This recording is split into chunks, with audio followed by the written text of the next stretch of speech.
During the Xianfeng period of the Qing dynasty, the emergence of Erli Guan in places like Guangzhou and Foshan marked the initial form of Cantonese dim sum.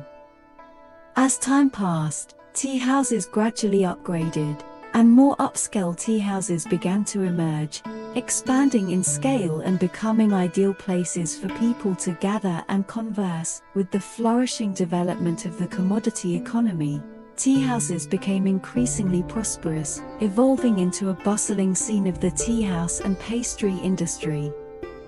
During the 13 Factories period, the first modern tea house, Sanyuanlou, emerged, and the number of tea houses increased accordingly. In the late 1920s, Guangzhou's tea houses introduced weekday delicacies, becoming a trendsetter in the current catering industry.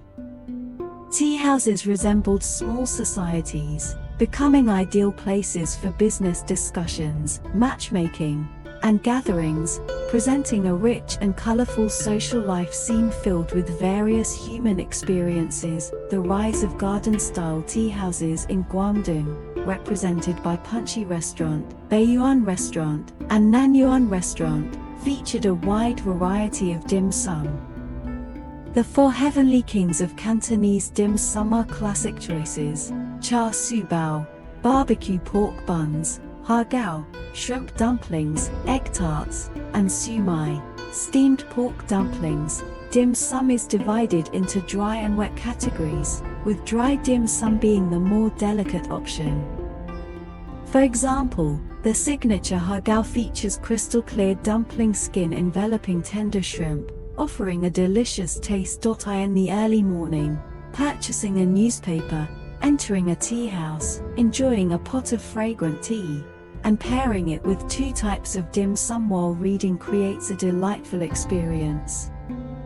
Alternatively, gathering with friends to savor a variety of delicious dishes is a common pastime. Especially for the elderly, after morning exercises, a pot of morning tea provides a leisurely and contented experience. Strolling through the streets and enjoying leisure time, tea houses are considered the most traditional breakfast venues in Guangdong, offering a diverse array of dim sum. Waitstaff push carts through the hall, allowing guests to freely choose various dim sum.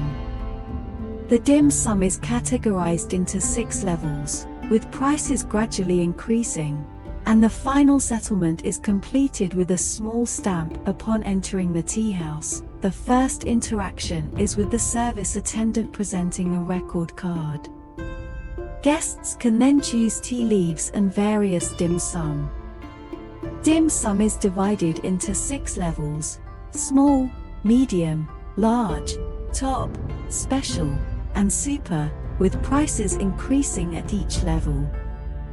The final settlement still requires a small stamp. Tea houses are not just places for tea.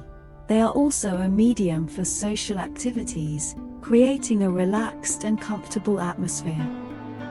Due to the large number of Guangdong natives among overseas Chinese, Cantonese dim sum has spread abroad, and even in major cities like New York and San Francisco, tea houses with Guangdong characteristics can be found. Cantonese dim sum is not just a culinary delight but also a cultural heritage with a long history. Tasting morning tea is like savoring the flavor of time, reflecting an incredibly calm attitude towards life.